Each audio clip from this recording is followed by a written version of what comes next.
Buenos días a todos. En primer lugar, agradecer a Manuel Díaz, socio de automoción y de productos industriales de Price, que nos acompañe hoy aquí para presentarnos este interesante informe.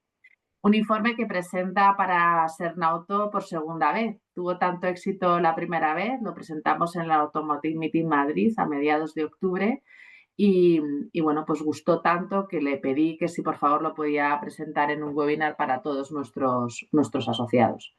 También agradeceros a todos los asociados de Sernauto que habéis hecho un hueco en vuestras agendas para escuchar este interesante informe, que os digo que nos va a defraudar porque, bueno, se van a tratar temas de absoluta actualidad. Se hablará de geopolítica, China, electrificación, retos del sector.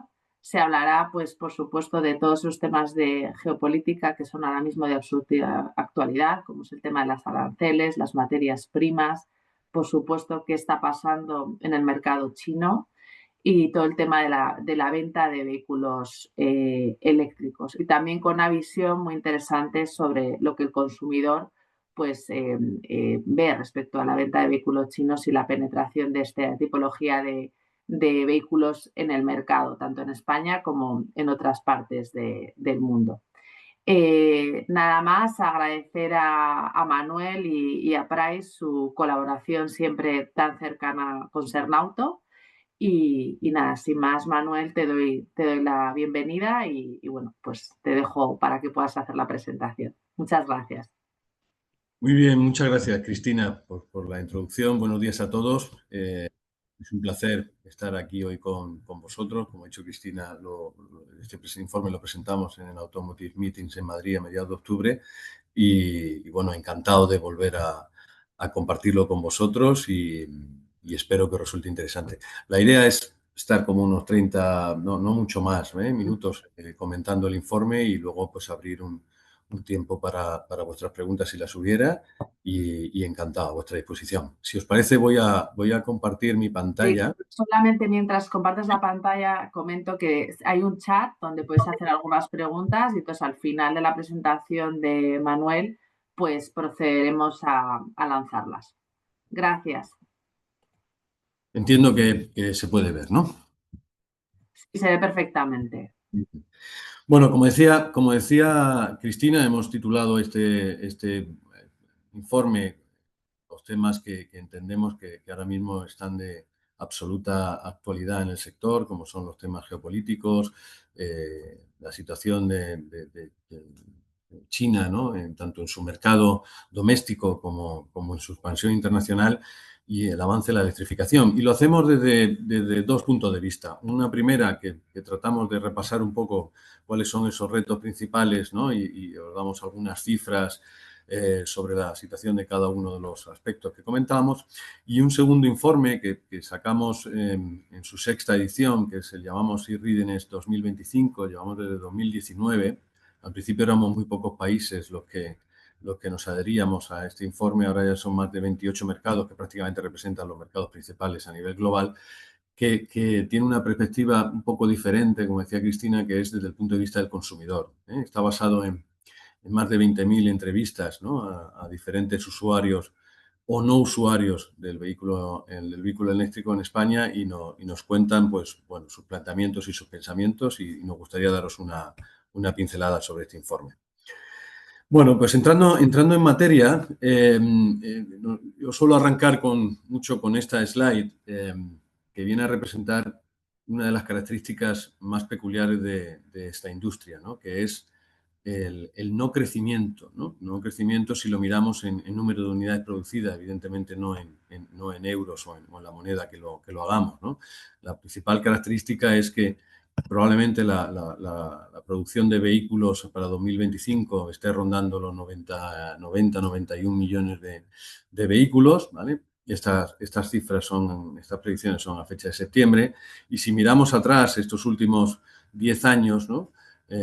Pues hemos tenido diferentes situaciones de crisis, ¿no? Como veis ahí, que han ido marcando el crecimiento de esta cifra y realmente pues se bate por muy poco lo que se hacía hace 10 años, ¿no? Y esa es para mí la principal peculiaridad porque mientras han pasado estos 10 años, ¿no? tenéis el dato abajo, el PIB global ha crecido en 36 trillones de dólares y la población mundial lo ha hecho en más de 700 millones. Es verdad que en unos mercados donde el automóvil a lo mejor no tiene la penetración como puede tener en mercados o en geografías muy maduras como Europa, etcétera, etcétera, ¿no? Pero es muy peculiar. Yo creo que habrá pocos mercados, ¿no? Pocos sectores que tengan esta característica de no crecimiento, ¿no? Y esto es uno de los temas, no sé si llamarle endémicos, que provocan esta situación que nosotros hemos caracterizado de crisis permanente, ¿no? Este sector está en crisis permanente. Siempre hay razones para estar en crisis, ¿no? Pero bueno, también es verdad que con el talento, ¿no?, que hay en este sector, con las grandes capacidades que tenéis tanto en la industria de componentes como en la de fabricación de vehículos, estoy seguro que, como habéis hecho en anteriores ocasiones, se saldrá de esta crisis para afrontar la siguiente.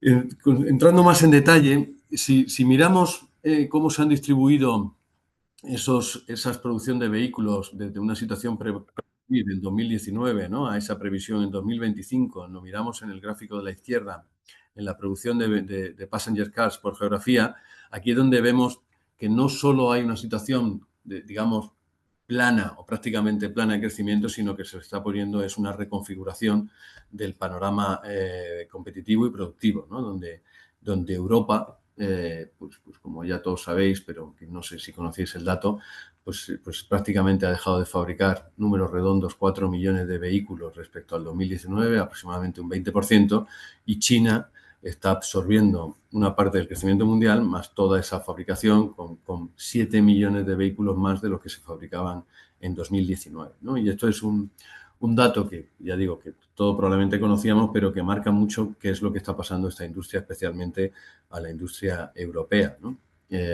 Ayer, viendo el telediario, si me permitís, en casa anoche, vi cómo en el Parlamento Europeo se han vuelto a aprobar los límites de restricciones de emisiones para 2040 con prácticamente apoyo de todos los grupos parlamentarios. Y pensaba en esto, ¿no? Es decir, seguimos, ¿no?, con el tema de la reducción de emisiones a unas velocidades, ¿no?, que está demostrándose, se demostrará por los días de los hechos, que la sociedad no está pudiendo asumir. Pero nuestros legisladores siguen en ese tema y está provocando muchos efectos, como es lo que podemos empezar a llamar la desindustrialización de Europa, de una manera alarmante, ¿no? Si lo vemos por origen del grupo, la situación también ya es, pues es, como veis a la derecha, pues una pérdida de casi 8 millones de vehículos y un crecimiento en los grupos chinos de 12 millones de vehículos, ¿no?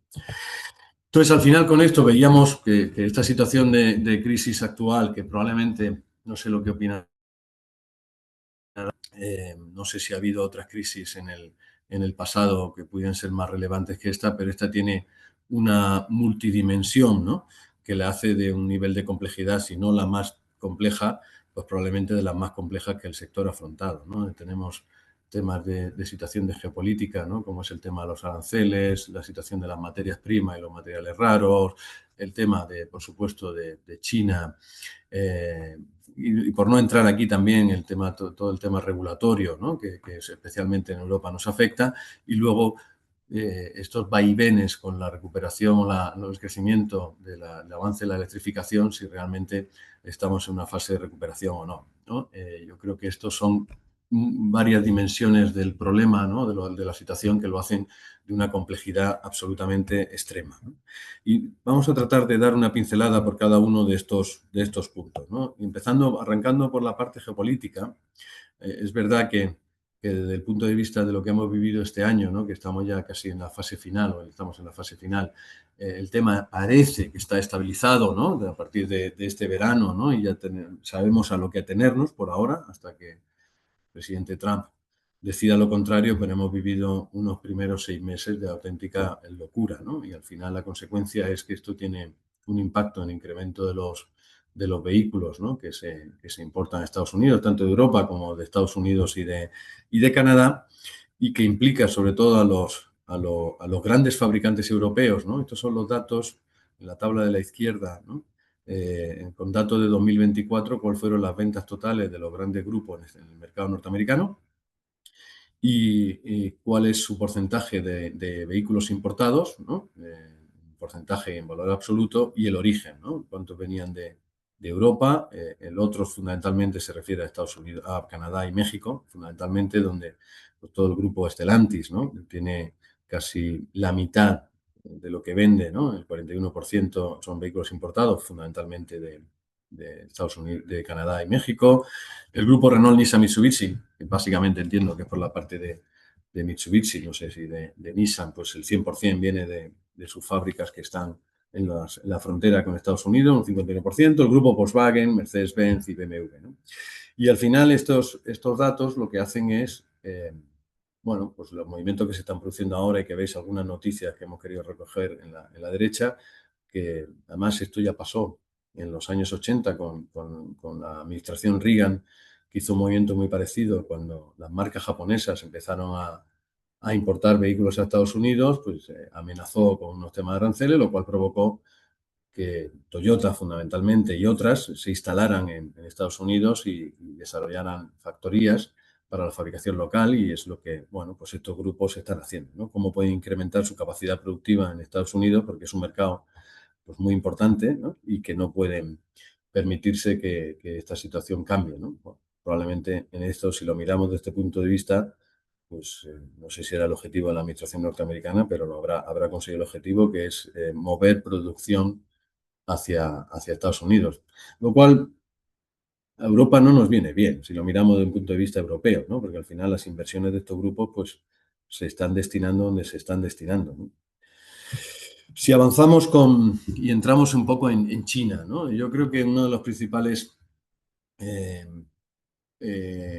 preocupaciones de todos es el rápido crecimiento de los fabricantes chinos, ¿no? Y del mercado chino en sí mismo, ¿no? Donde si miramos desde el año 2018 hasta el año 2024, ¿no? El número de vehículos exportados, ¿no? Pues se ha multiplicado prácticamente por 6, ¿no? En muy poco tiempo, ¿no? Donde había 1,5 millones, 1,5 millones en el año 2018, en el año 2024 acabó con cerca de 7 millones, 6,7, ¿no? Y esto, pues evidentemente tiene impacto. Veis lo que ocurre con los vehículos que proceden de marcas o grupos de origen alemán, como está cayendo, de grupos norteamericanos, y sobre todo ya no es solo la cuota o lo que puede quitar, ¿no? A otros fabricantes, sino que probablemente están absorbiendo una parte de ese crecimiento muy, muy importante, ¿no? Como creo que es lo que está ocurriendo en España, ¿no?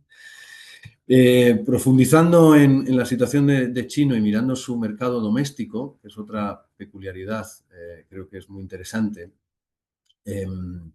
Al final, lo que está ocurriendo es que las marcas chinas en un cortísimo periodo de tiempo, en 5 años, ¿no? De 2020 a 2025, han pasado de tener una cuota de mercado, de su propio mercado, del 40%, a que la estimación en septiembre a 2025 acabe rondando el 70%, y las previsiones hablan de muy corto plazo alcanzar el 80, el 85%, con lo cual el mercado más atractivo del mundo, ¿no? Por volumen, pasa a ser o está dominado absolutamente por marcas chinas, ¿no? Yo creo que esto es una estrategia que empezaron hace muchos años, cuando a los fabricantes europeos le dijeron venir, ¿no? Pero tenemos que formar joint ventures con los grandes grupos europeos. Nos fuimos para allá, dimos know-how, le dimos conocimiento y, oye, pues han desarrollado sus propias capacidades, y evidentemente la electrificación, quieras o no quieras, desde el punto de vista del powertrain, le facilita este crecimiento, ¿no? Entonces, el mercado chino, ¿qué ocurre? Pues que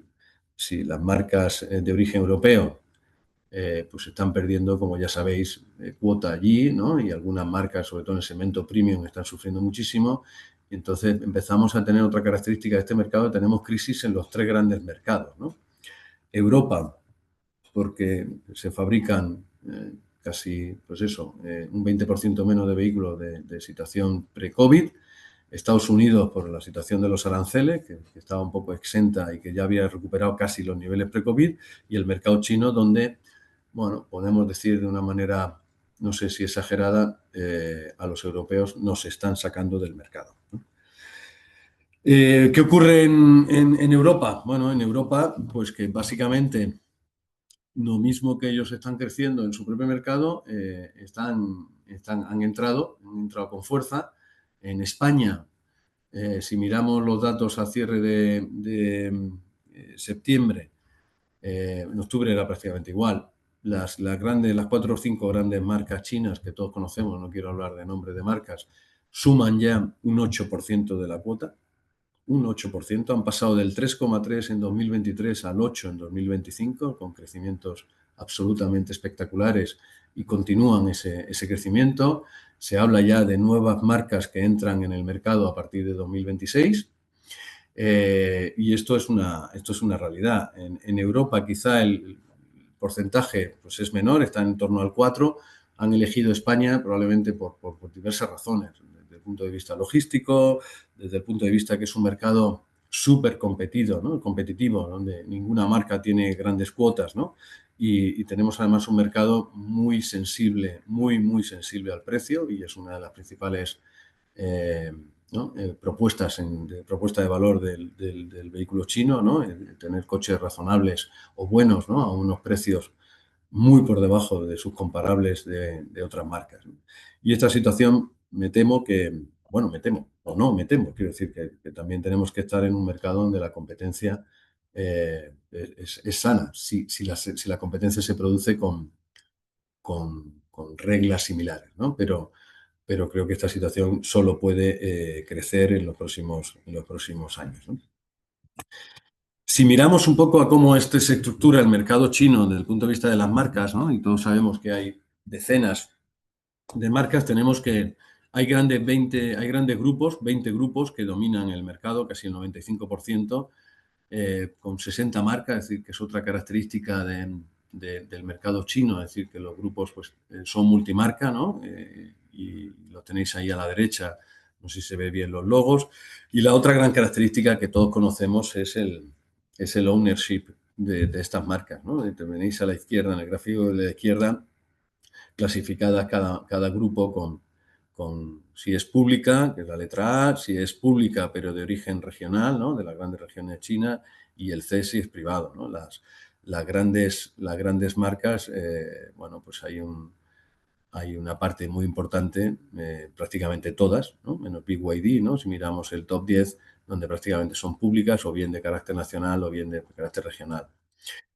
Es verdad, y habremos oído todos, que China también están sufriendo, hay un exceso de producción, hay una guerra de precios que está llevando a que los resultados de las compañías, que ahora lo veremos, son en algún caso preocupantes. El gobierno chino, bueno, parece que va a tomar o ha tomado cartas en el asunto, ¿no?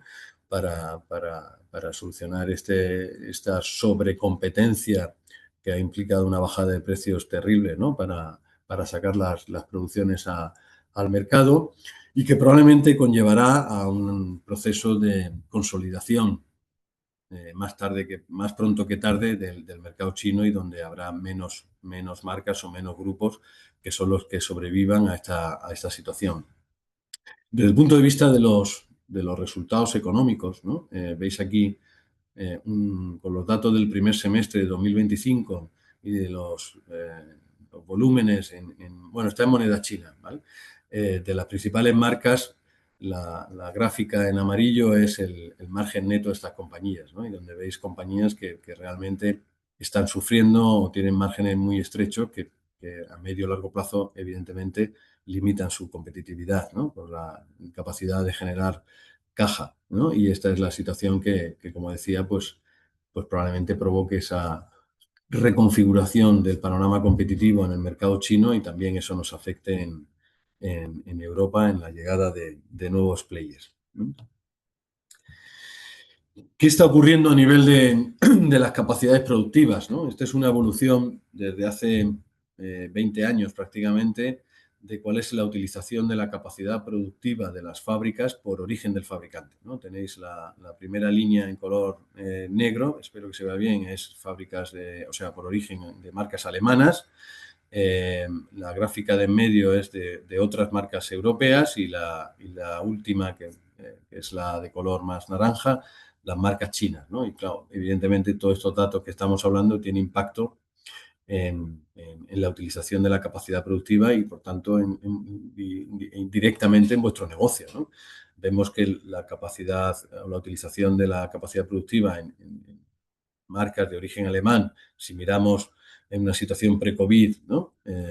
2017 fue el pico más alto, cercana al 80%, y ahora tenemos una utilización media de las factorías rozando ya la zona de rentabilidad, está algo por encima del 60%.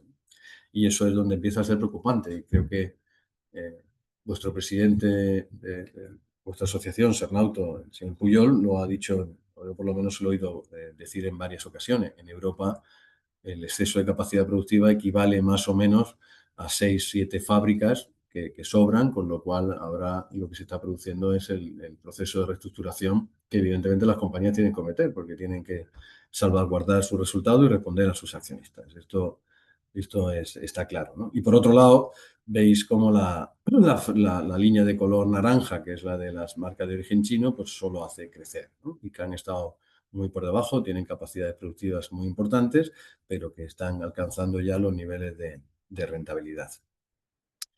Esto tiene unas implicaciones para toda la industria de componentes muy relevantes, que es otra reconfiguración, una vez más, de las cuotas de mercado, ¿no? Este gráfico habla en 3 momentos concretos, 2005, 2015 y 2024, con las diferentes geografías, ¿no?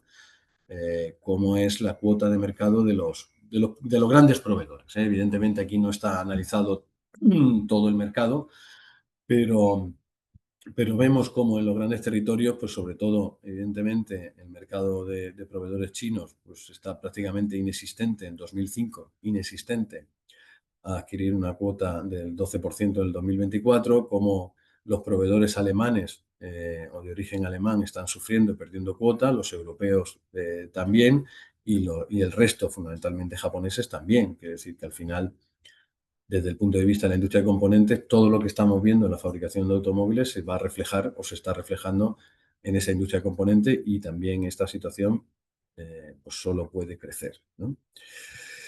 Bien, pasando al siguiente punto, que es otro de los aspectos, llamémosle geopolíticos, que es el tema de la situación de los materiales, de las materias raras o de las materias primas, ¿no? Este mapa viene a representar eh, a nivel global, ¿no? Dónde están las grandes reservas de producciones de materiales raros, de materias raras, y quién los produce, ¿no? Y como veis y como sabéis, hay un desequilibrio absolutamente relevante, y donde una vez más Europa es uno de los grandes perdedores en este juego, ¿no? Dependemos de terceros en muchos de estos materiales, y además, por ejemplo, en el caso del litio, que sabéis que en España, en la zona oeste de la península, se han encontrado yacimientos importantes que son explotables y que tienen todos los estudios de viabilidad.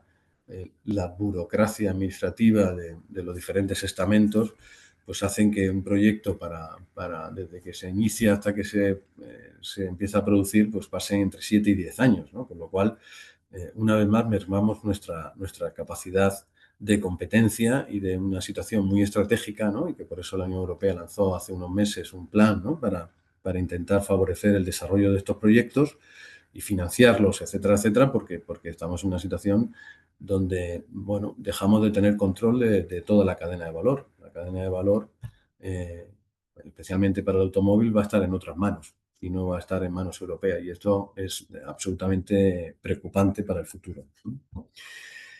Desde el punto de vista, hay algún ejemplo más del litio, ¿no? El precio del litio, tan importante en la fabricación de baterías, como todos sabéis, ¿no? En la gráfica a la izquierda veis un poco la evolución de ese precio, que tuvo una situación de calentamiento absoluto allá entre el año 2021 y 2022, que llegó a por encima de los $80 por kilo.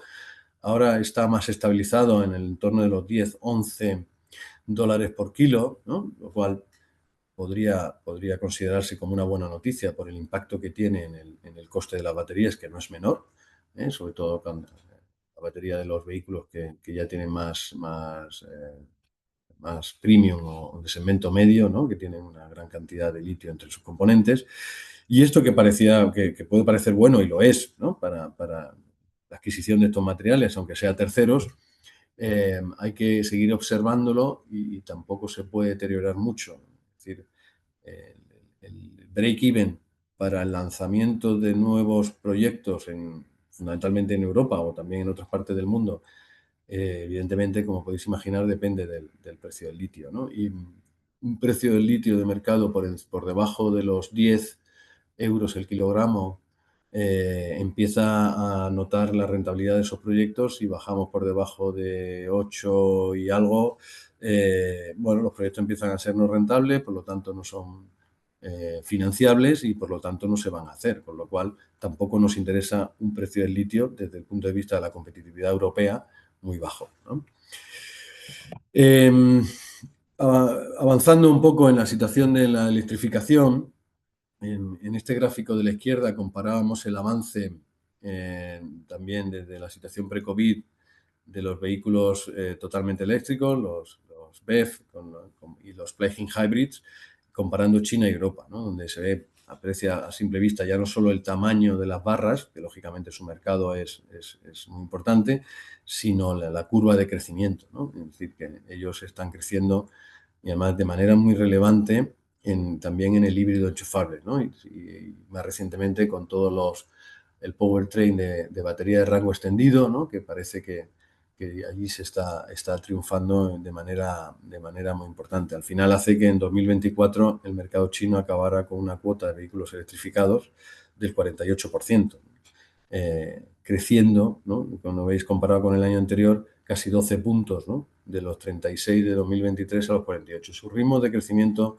son más altos que los ritmos europeos, que además, como sabéis, presentan bastante heterogeneidad en sus crecimientos. Aquí tenéis una gráfica a la izquierda, ¿no? Que explicaré un poco. En el eje de abscisas estaría la tasa de crecimiento interanual de los eléctricos puros, de los BEV, y en el eje de ordenadas la cuota de mercado, ¿no? Entonces, donde situamos a los diferentes países.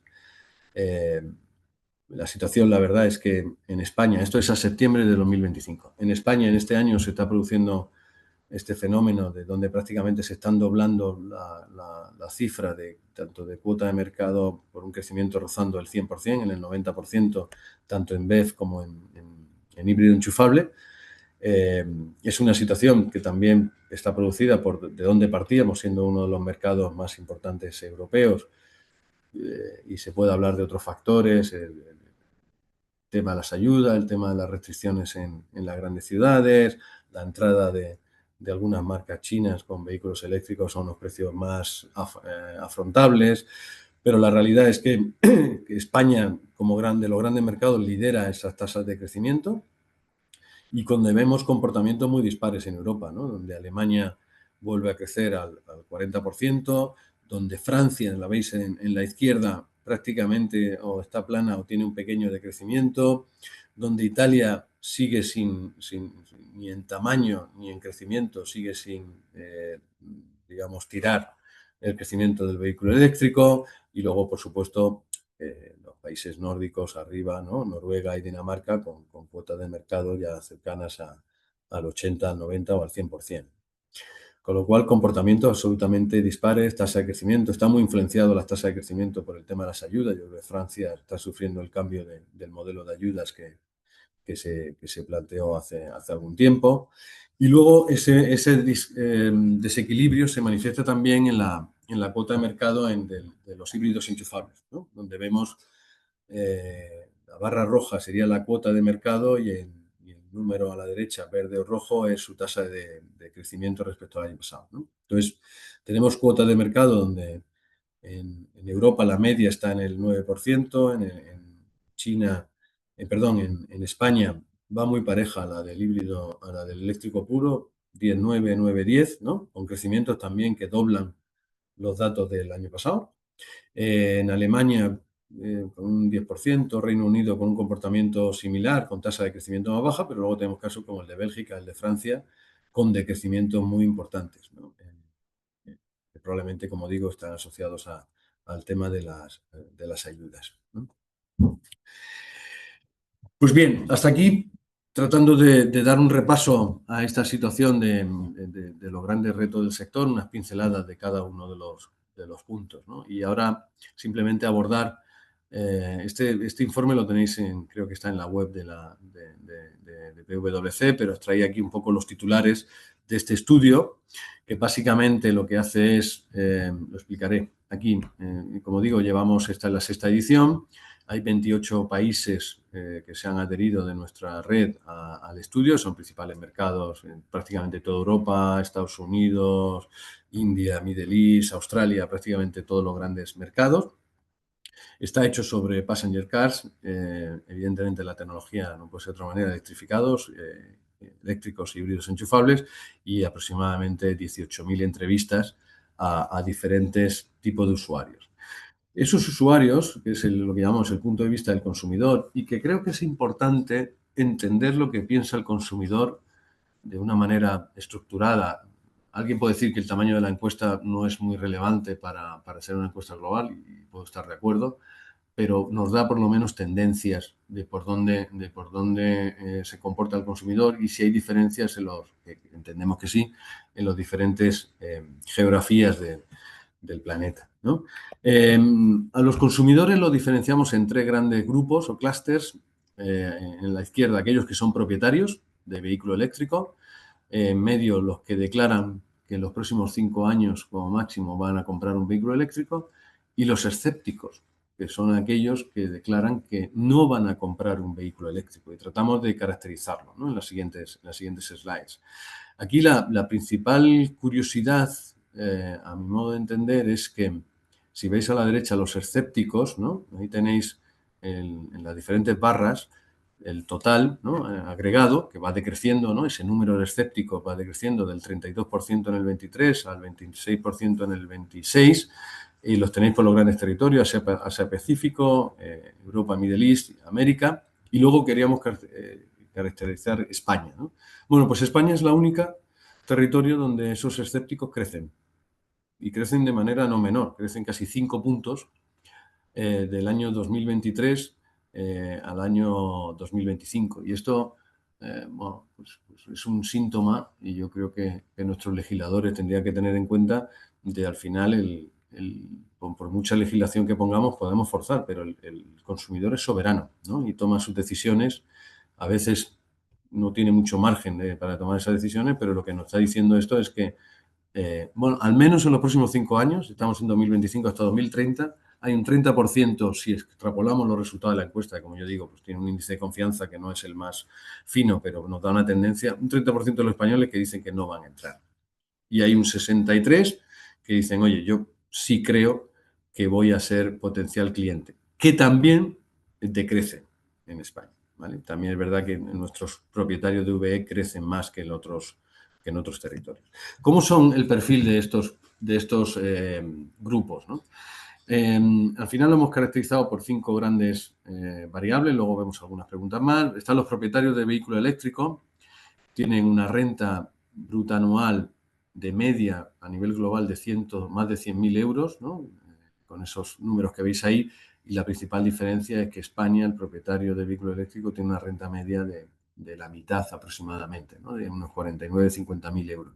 Para mí evidentemente para mí, para todo el mundo, es el factor determinante de lo que ocurre en ciertos países de la Europa del Sur, especialmente en España, para la adopción del vehículo eléctrico, que se podrá solucionar cuando el mercado, las marcas, lancen al mercado vehículos más abordables, ¿no? El famoso vehículo de 20, 25.000 euros, que está dentro del rango de lo que es el precio medio de un vehículo que se compra en España, ¿no? Pero ahora mismo esas rentas pues le permiten afrontar la compra de un vehículo eléctrico de manera limitada. Fijaros los escépticos, ¿no? A la derecha, en el mundo esos escépticos tienen una renta bruta anual al entorno de 60.000, en España la mitad, ¿no? 30.000. Esta es quizá la principal diferencia respecto a otros territorios y que no es menor, ¿no? Que es muy importante. La edad es muy similar, estamos en los mismos rangos. En el género, eh, es curioso, en España destaca el 75% de los propietarios de vehículos eléctricos son hombres, mientras que a nivel global es el 53%, está más equilibrado. Evidentemente son usuarios que viven en las grandes ciudades, porque ahora mismo es donde está más movilidad, donde hay más restricciones por el tema de emisiones, etcétera, etcétera. Y evidentemente pues es importante el tema del parking privado, ¿no? El 80% de los propietarios de vehículos eléctricos en España declara tener parking privado en casa, ¿no? Todos sabemos que también la configuración de las ciudades, de algunas grandes ciudades en España, es un poco diferente a otras ciudades europeas. Aquí tenemos más edificaciones en altura que lo que puede ser en el resto de Europa, especialmente Holanda, Alemania, etcétera, etcétera, y eso también dificulta la propiedad de un parking, bueno, ya no solo electrificar un parking, sino tener un parking disponible, etcétera, etcétera, ¿no? Bien, avanzando un poco, entrando en detalle en esos propietarios de vehículo eléctrico, pues declaran en general pues un nivel de satisfacción con su vehículo eléctrico muy alto, en torno del 90%. Aquí no hay diferencias con otros territorios. Las principales razones de esa satisfacción son el tiempo de carga, que evidentemente está mejorando y cada vez se disponen, probablemente de manera insuficiente, pero se disponen de infraestructuras de alta capacidad, la experiencia de conducción, los costes operativos más bajos, etcétera, etcétera, son, yo creo que, factores que ayudan a la penetración del vehículo eléctrico. Desde el punto de vista preguntábamos, no puede ser de otra manera, sobre la infraestructura, ¿no? Tendríamos en el gráfico a la izquierda diferentes aspectos a valorar. En el eje de abscisas la importancia y en el de abajo en el eje de ordenada satisfacción. Y los aspectos que son importantes y la satisfacción es baja, pues siguen estando relacionados con el precio y las tarifas de recarga. Todos sabemos que la carga de alta potencia es cara, no es barato y que es comparable a combustibles fósiles. La disponibilidad de esos medios, y algunos también lo refleja en la encuesta, porque a veces cuando llega y reserva una plaza, pues está usada por otro vehículo que está cargando, incluso a veces cuando no está cargando o a veces no está disponible. La disponibilidad de estos vehículos son razones y temas que hay que ir mejorando con el tiempo, pero que hacen crítico para el funcionamiento del vehículo eléctrico, como no puede ser de otra forma, ¿no? ¿Dónde cargan estos usuarios, ¿no? Básicamente, a nivel global, el 44% carga en cargadores, digamos, estándar, hasta 22 kilovatios. La carga rápida entre 22 y 50 está el 44% y ultra rápidos, más de 50 kilovatios, pues el 12%, ¿no? Lo que ha cambiado en España es ya la aparición, y se empieza a notar en el 2025, que aparece un 15% de personas que declaran la carga en cargadores ultra rápidos de alta potencia, ¿no? Y esto, bueno, pues empieza a ser significativo, probablemente todavía insuficiente, seguramente, pero por lo menos ya empezamos a compararnos con otros países que hasta entonces, pues prácticamente la red de cargadores ultra rápidos era muy pobre, ¿no? ¿Dónde cargan los usuarios de vehículo eléctrico? Lo tenéis a la izquierda, que aquí sí hay diferencias también con respecto a los otros usuarios de los diferentes territorios, donde prácticamente entre el 60 y el 70% carga en casa. En España solo el 40%. Y la razón, a mi modo de entender, es por lo que comentábamos antes de la tipología de las viviendas, ¿no? Que son mucho más verticales que en otros territorios donde son más horizontales y es más fácil, pues, tener un parking, un cargador en casa. Entonces, los españoles cargamos más en la oficina o incluso en la calle que el resto de usuarios. Y eso, quieras o no quieras, limita la disponibilidad de puntos de recarga, etcétera, etcétera, ¿no?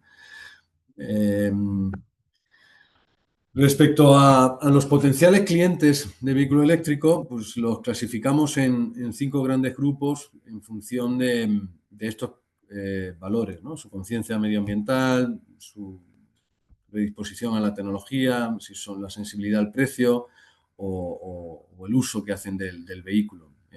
Y claro, la diferencia entre estos grupos de su intención de comprar el vehículo, que antes dábamos un dato medio, muy diferente. Todos los que son perfiles que podíamos clusterizar de entusiastas de la tecnología, pues tienen una predisposición muy alta, y aquellos donde la sensibilidad al precio es muy alta, pues por ahora su intención de comprar un vehículo eléctrico pues baja hasta un 29%, ¿no? Con diferentes perfiles.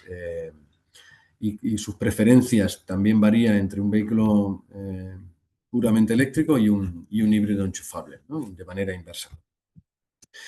Si hablamos de los factores y clave y las barreras a la compra, bueno, al final ya sabemos todos cuáles son y hablamos siempre de lo mismo, que si el rango, que si el precio, que si el tiempo de carga, ¿no? Entonces que le preguntábamos a los usuarios, ¿qué consideras un rango aceptable? ¿No? En España, el 70% de los consumidores consideran aceptable un rango de hasta entre 400 y 500 kilómetros, ¿vale?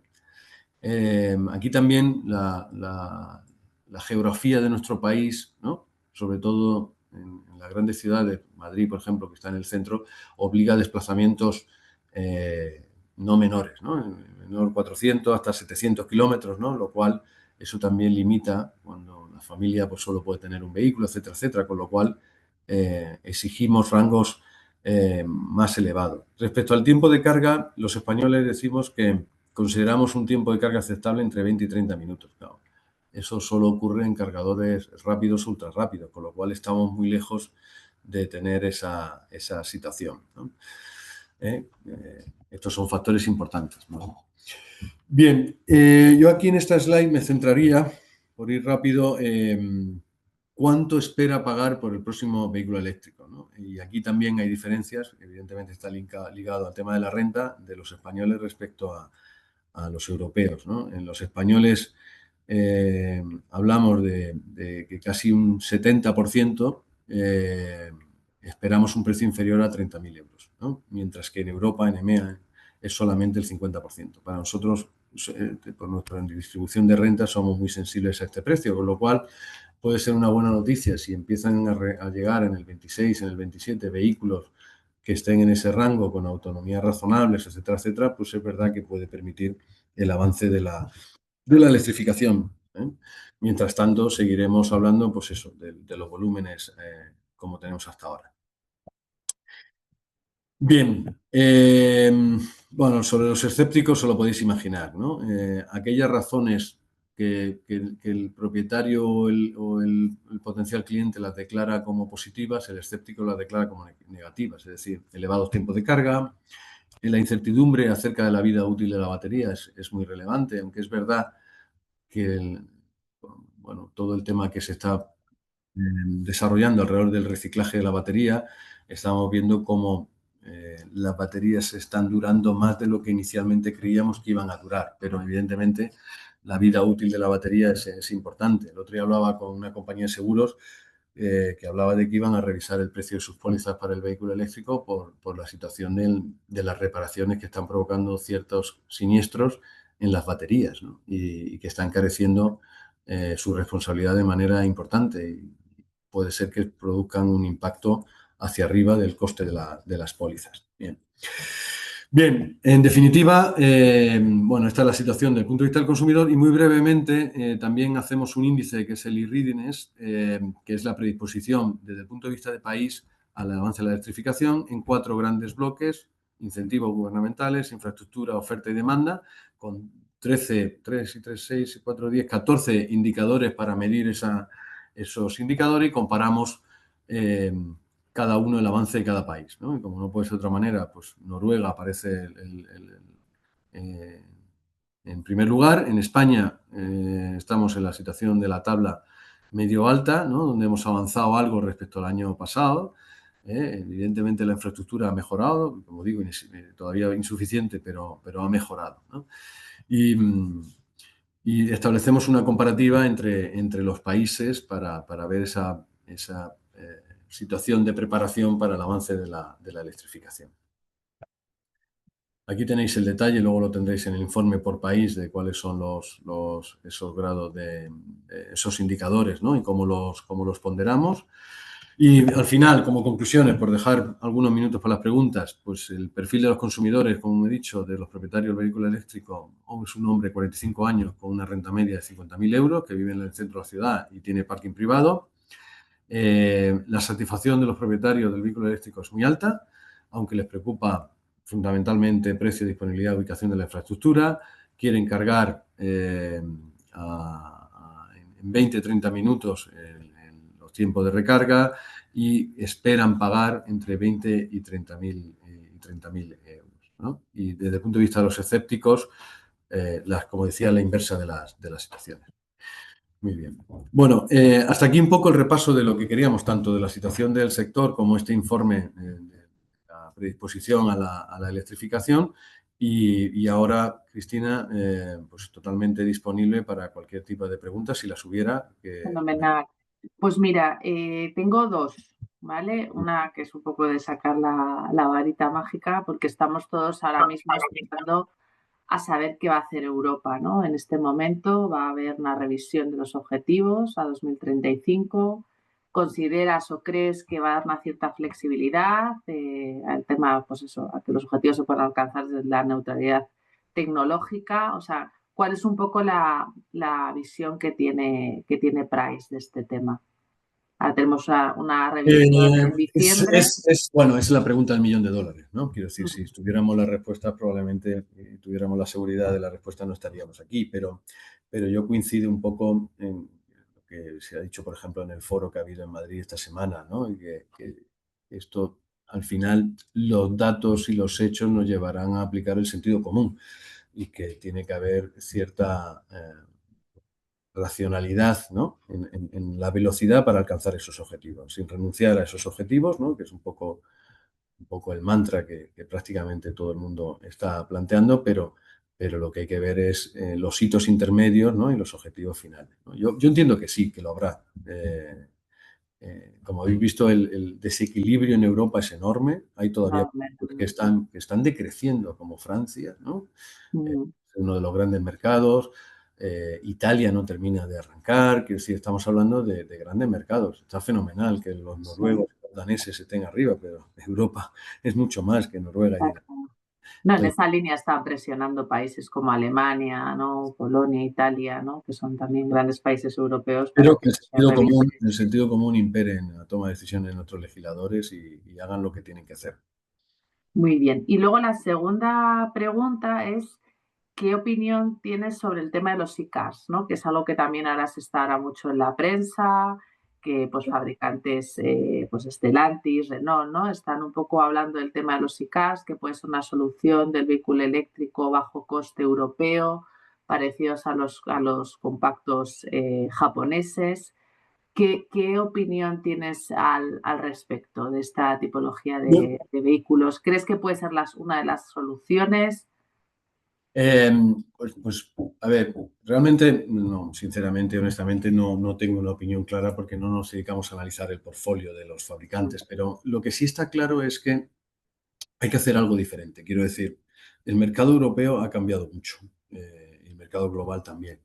Y muchos fabricantes se tienen que replantear su portfolio de una manera relevante. Las necesidades de movilidad de los consumidores están cambiando y han cambiado, ¿no? Y lo hemos visto en Europa. Oye, se venden 4 millones o 3 millones y pico, millones y medio de coches menos. ¿Qué está haciendo, ¿no? Los usuarios, ¿no? Y lo estamos viendo. Oye, aparecen otras alternativas de movilidad, etcétera, etcétera, ¿no? Entonces, yo creo que hay que replantearse el portfolio de manera importante, ¿no? Lo que valía en el año 2000 o 2010, probablemente en el 2030 o 2035 ya no valga o no sea nada. Entonces hay que replantearse y cuestionarse sobre el portfolio actual y aparecerán nuevas soluciones que pueden ser absolutamente válidas, ¿no? Y que tengan sentido para los diferentes mercados, ¿no? Y al final con mercados muy diferentes, ¿no? El mercado europeo, el mercado americano, el mercado chino, etcétera, etcétera. Muy bien. Me preguntan también que si vamos a compartir la presentación, si la vamos a compartir. Encantado, ningún problema. Manuel nos lo ha permitido y luego también este webinar pues se está grabando y por lo tanto también lo haremos circular para aquellos compañeros que consideréis que puede ser interesante pues volverlo a escuchar o compartirlo con otras personas. Creo que no tenemos nada más, o sea que Manuel, agradecerte muchísimo tu presentación, muy interesante la visión que has dado y bueno, pues esperemos que bueno, la situación no es fácil, ¿no? Que tenemos, pero nos toca luchar, o sea, y eso es lo que haremos entre todos. No es Muchas fácil, gracias. no es fácil, pero este sector está lleno de luchadores y como habéis hecho en otras ocasiones, seguro que sale adelante. Un placer y gracias a vosotros. Gracias. Adiós.